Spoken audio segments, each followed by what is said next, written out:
click that like and subscribe button and go sign up on superchargedstocks.com and let's keep you notified. Good afternoon, everyone. It's Andrew O'Donnell of Supercharged Stocks. Looking forward to speaking with Ellis Martin and Jeffrey Edelen. We're talking about your new venture. We're very excited to hear all about it. Martin Laboratories, EMG.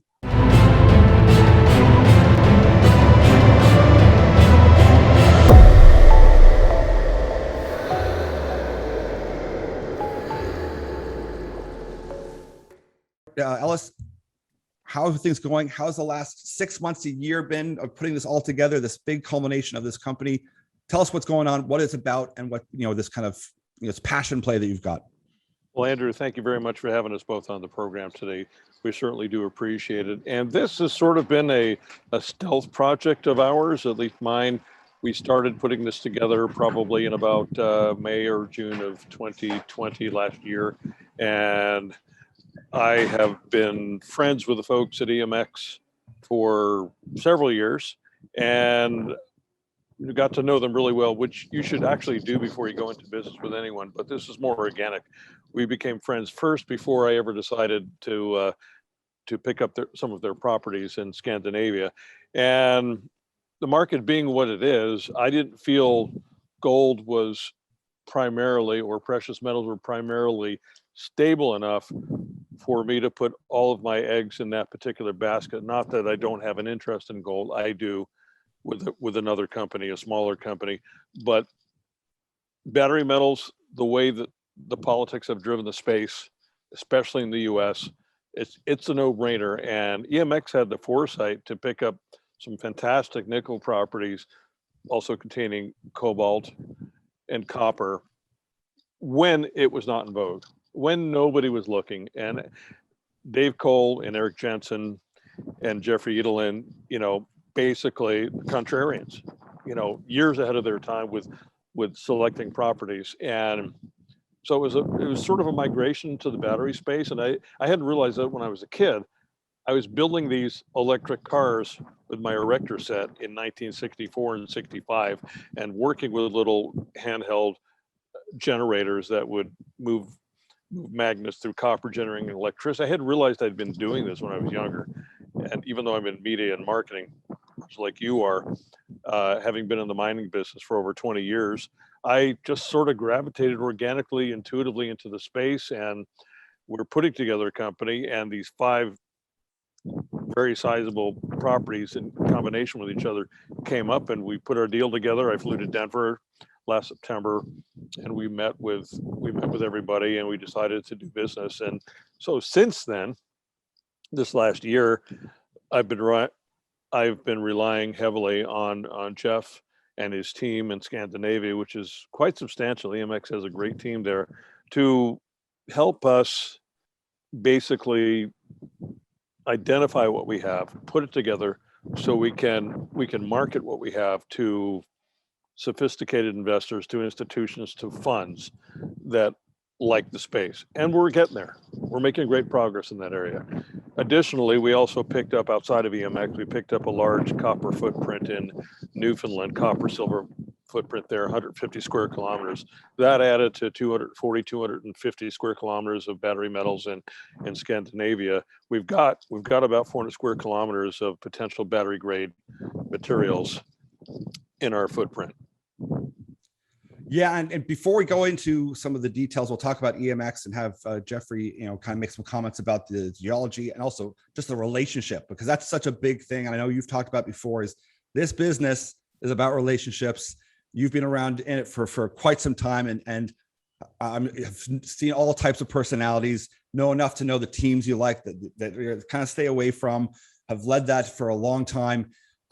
And, like myself, you get to see what works, what doesn't work. You're kind of soaking it in over the decades to go, this is happening. And, I have a lot of generalist kind of investors that look, and they understand now the role of critical metals, and especially the battery energy metal space, is that even if when you first started, you thought maybe a gold play would be the big play that I'll do when I'm ready to go.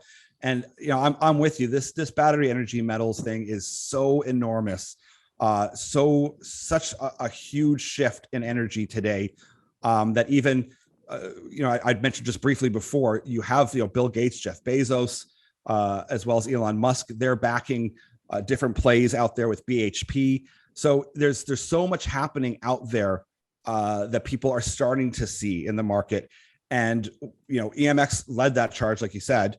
And I'll have Jeffrey jump in, kind of to explain how that relationship with you developed, some things about the properties, and what makes this standout so attractive to you to finally have this is the pinnacle project to really go for. Because having that relationship and the skill set and the entire team that you can rely on because of these relationships over the years with EMX, that lends a lot of credibility to make the shift, but also a lot of comfort to people to go, yeah, we know Ellis. We know that he's in this space for a long time. He would know lots of good people. And here we go. We have someone like Jeffrey that we can, kind of let us know his role moving forward with you guys, and what his take on what's happening. Thank you. So EMX Royalty Corporation, I'm a geologist, a senior geologist, and I do business development activities and project marketing for EMX. And I've been into these projects during my capacity as a geologist several years ago. EMX Royalty is a prospect generator royalty company, world-class royalty company. We own roughly 2.6 million acres of mineral property worldwide. This includes our royalty properties, and we are relatively commodity agnostic. However, what we do like to fancy ourselves as is forward thinkers and first movers. So we look into our crystal ball and we notice that obviously copper will always be king. And as you alluded to before, people like gold. People enjoy having gold projects. They're pretty sexy, and they end up many times being profitable and many times not. And what we wanted to do is find places in safer jurisdictions that we could use or work within to develop nickel, copper, cobalt resources. As we look forward and see several years ago that battery technology would be a major part of our industry, and that's come to fruition. And here we are with we had a whole stable of battery metal projects. We've done recent deals with groups like Ellis.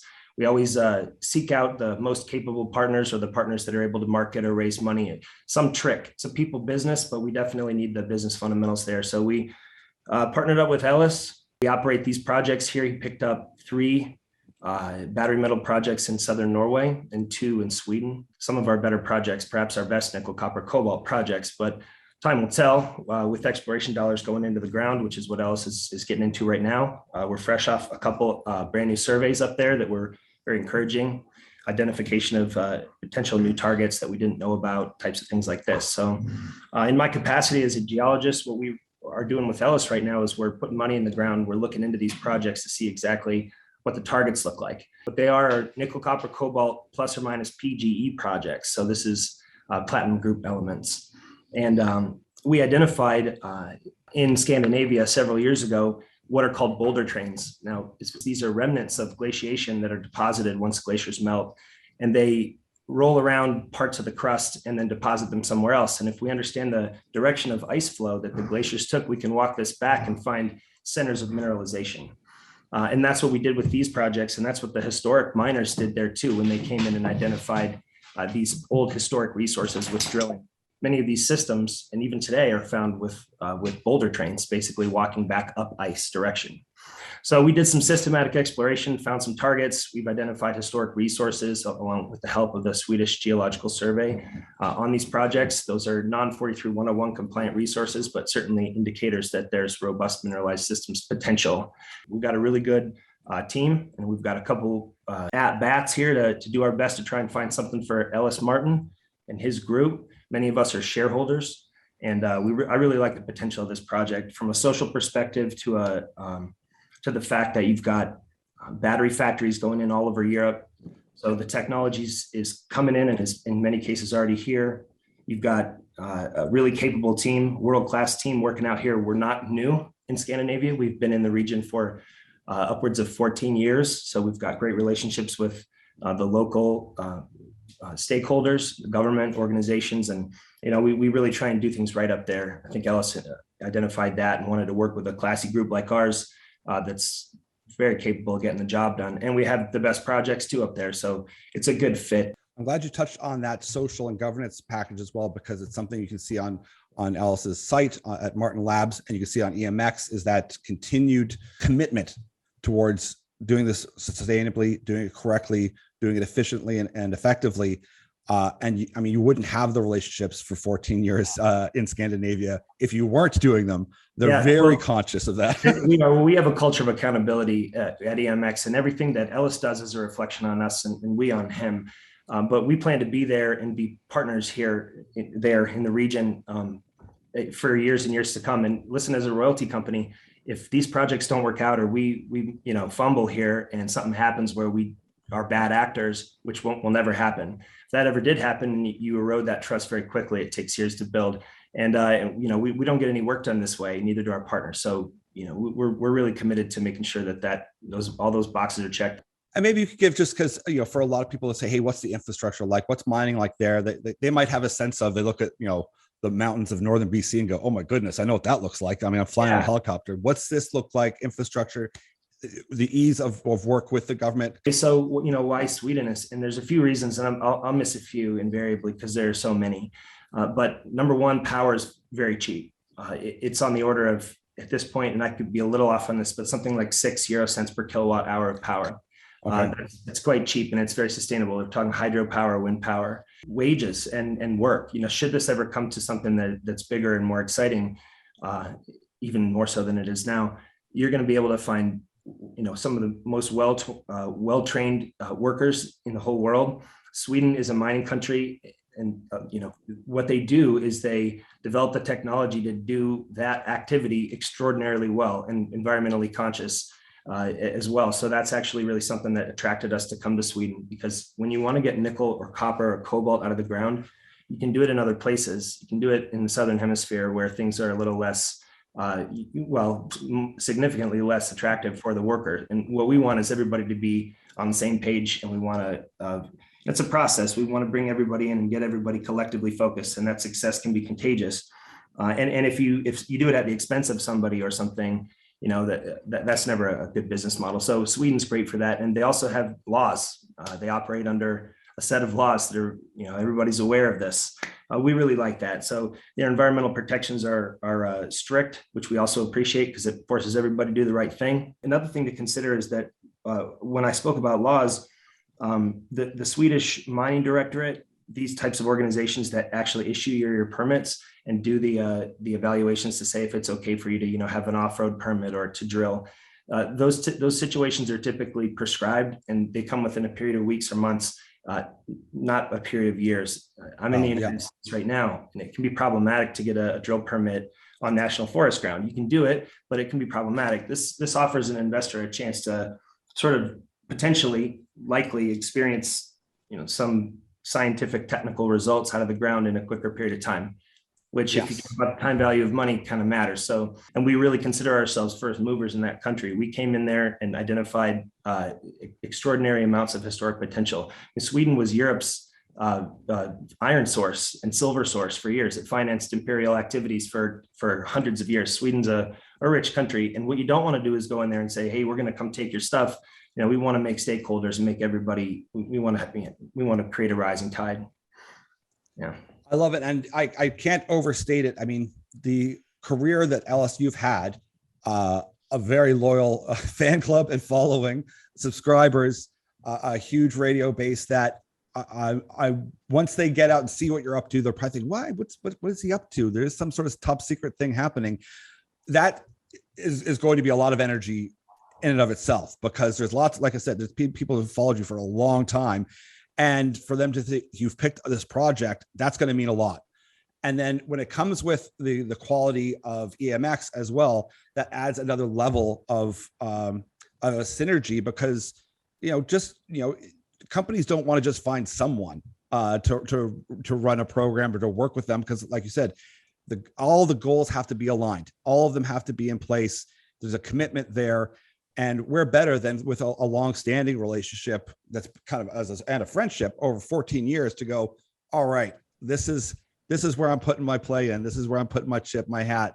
And to have this support operationally on the ground and whatnot with EMX, that's a huge kind of holster or whole thing on the belt that that is going to be attractive to a lot of investors and a lot of people looking at this market.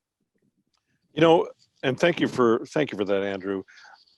What I could say about EMX in the royalty space is that, and by the way, my relationship with them and why we're doing business with them is because they bubbled to the top of the cauldron after all this time. Operationally, they're involved. Not every royalty company is involved operationally. Without that, we wouldn't have a deal. I wouldn't be in the space, period.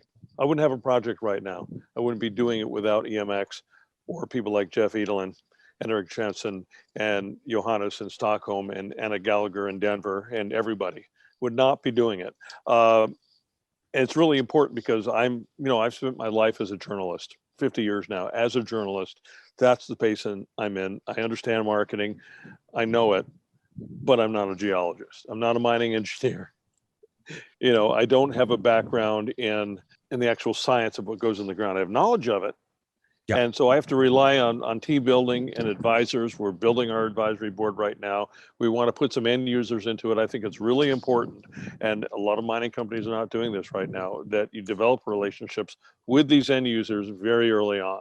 So once we have a better beat on the resources we have on the ground, those relationships are going to open up, and we'll involve them early on if we can, potentially in an equity position. Again, you learn what to do and hopefully what not to do in the business, as I'm sure you found out with the time that you've been involved. And you and I became friends probably, I'm guessing about 2 or 3 years ago. We met at a dinner in Vancouver. We caught up again in England on the circuit, and really it's completely relationship built. I have a short list of people I will never work with. And I have a short list of people I want to work with. It's real simple. And all the in-betweens, great folks. We get along just fine. That doesn't mean I'm going to work with you. Yeah. And that means a lot too. And that's when you have that synergy here, where EMX they want you. And it wasn't not just that we've got great projects, we want them to work out because it helps shareholders. It's like they want Ellis to have success with this. And that's lends itself to the quality of the work that they're going to bring as well. And because it is a true relationship, and it's because you've been around for so long and enough, even for myself, I didn't start in the mining sector, so I'm not a geologist or a PhD in any of that, is that smart enough to go, I know what I'm strong at, I know what I'm good at, and I know the right questions to ask and where to go to get the answers. And you've got the team there that wants to work with you, that's excited about it. And if there's lots of kicks at the can, they're going to be there to help. And that's what you need. You need to assemble that team and to be able to work with a team like this.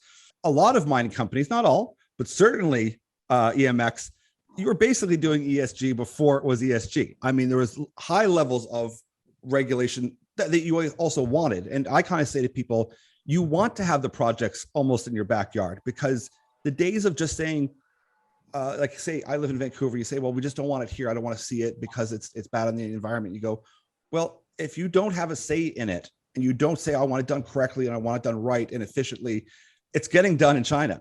So and that affects the world. Everyone knows we're interconnected now. You can't just pretend that it's being done somewhere else. And I don't want to think about it. Yeah. Having a say in the right jurisdiction with the right governance, I think, and not to get too much into the weeds here, but with the blockchain technology and being able to know exactly where every little ounce comes from, that future I think is coming. I hope, it's my hope that people realize they come to understand where things come from and that you have to do it right. And we're not as naive as we maybe used to be. Certainly the advent of technology and instantaneous communication allow us for this, but everybody knows that everybody has a cell phone now, and everybody knows that stuff doesn't just grow on trees. And even if it did, it would have to be harvested at some point. Yeah.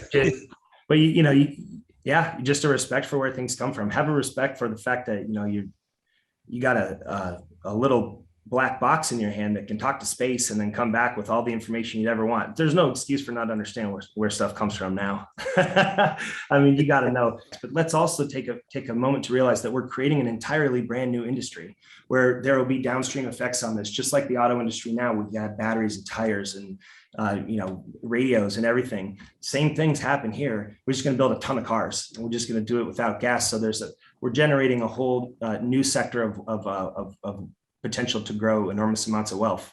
So, I think it's a value driver for the countries we're in, for the communities we're in. And for us too, and all of our shareholders, EMX and Martin Labs, and the ESG part's where you begin. Yeah, and you're talking about like getting in ahead of the curve. What a perfect time and realization by you, Ellis, to go, this is it. We're at this pinnacle. I'm going to create a vehicle, that for my subscribers, for the people that know me and follow me in this excellent career that I've had, to give them an opportunity to follow me once more, lead the charge into a space that I'm sure all of your viewers are not going to need any cajoling or education to go, oh no, we get it. We know exactly, this is amazing, this is incredible, and you've partnered up with the right people, with the right projects, and really the time is now. Well, without people specifically like Jeff Edelen, in fact, without Jeff Edelen, I would be as excited as I am, because operationally and with his wisdom. So Jeff and I are talking all the time about how to proceed, how to pause, and where to go. And that's extremely important. And again, I'm familiar with everybody in the company at EMX, but Jeff is a rare find, and we really appreciate his counsel and his leadership qualities that he has, that we hope to see more of. Some of our early investors, in addition to those at EMX that are working with us right now, and I mean individual, Jeff has his own money in the company, and some of the other folks at EMX also have their own money in the company, which is extremely important. That's how they believe in the project, and they believe in me, and I'm grateful for that. But some of the other investors in the company are people that have really followed me with the Ellis Martin report, and they've made money. Now, I make no recommendations on my program. I know you don't as well. I don't tell people where to put their money. I don't even suggest it. I may say you may want to take a look at the sector as a whole, but I never make any specific recommendations, although my program is sponsor, it's sponsor compensated. That doesn't mean I take a side. It just means that people get exposed to the companies because everybody has a fiduciary duty. These companies have a fiduciary duty to tell their story. And EMX became a sponsor of my program probably about 3 years ago or so. And that's after a 10-year relationship with the company. I've known them forever, but they're Dave Cole and Eric Jensen, but they're very reluctant to spend a dollar, even though they have plenty of money in the bank, unless they know what the return on that investment is. And I've always respected that. You have to earn their business. And I was talking to you are exactly the same way. Like with the money you're raising, you're like, listen, this has got to go on the ground. So, and I can speak to that. I mean, not to talk out of school, but right when we were first, kind of chatting about this, that was a main concern. Like, listen, this has got to go on the ground for one, and we got to do this right. And on that note is, how is someone now going to say, oh my gosh, the cat's out of the bag, you're doing this? How are they going to be able to get involved? When can they get involved to jump on the Martin Labs train here? It's a very good question. I thank you for that. We did wrap up a pre-IPO round. I believe I can talk about it at 25 cents Canadian, and we may opt to do another one. I can't say for sure. And if I were to give you an exact date on that, I'd be speaking out of school, and I would have some legal problems. So the best thing I can do is say at some point we will be public when we, our board, and our shareholders decide it's time with the right people involved. And we'll let everybody know. So the best thing I can say right now to anybody listening is just reach out to us, contact us through our website, through my email, martinreports@gmail.com, or through the email listed on the website. Reach out to us and we will keep you posted. And if you're interested in some sort of equity position at some point, again, have a private conversation with us, and we will talk to you. We're happy to. We want you involved if you're in for the long term. If you're just looking for a quick buck and a quick turnaround in your investment, please don't reach out to us. We're not interested. No, and that's another critical thing. I mean, with me as well as the companies I like, they're businesses. They're not just investments. Like, I'm going to invest in something for 6 months to make 10% or 50. That's not relevant to me. It's a real exercise to do this. It takes a really dedicated team and a lot of focus. So we're excited to get going on it. I think without a doubt, you're going to find, with, like I said before, the career you've had, Ellis, as well, and the fan base, is you're going to have a lot of people wanting to make that puzzle with you. We welcome everybody that's willing to stay in it for the long run, has a lot of patience, and has a passion about cleaning up our environment and making the air and water breathable. It's more, as I've stated several times before, it's not really about climate change in my position. I don't like forced political phrases that we have to chew on. It's about really breathing clean air, eating good food, and drinking clean water, and everybody should have access to that. So as long as I'm involved in depolluting, I'm happy. Well, what a project to be involved in that is virtuous, and it like I said, it helps with the interconnectedness of all of us on this shared rock as well. And I want to thank you guys for coming on, telling us about the project, including us in it as well. And we look forward to keeping up to speed on all the developments when you get listed, how that looks, what's happening with each of the projects as you're moving the milestones ahead. And once again, thanks so much for this time. Really appreciate it. Thank you very much, Andrew. You've been great. I look forward to future conversations, and I look forward to visiting with you in person as soon as we can. Thanks for having me, guys. Appreciate it. Thanks so much, guys. Thank you.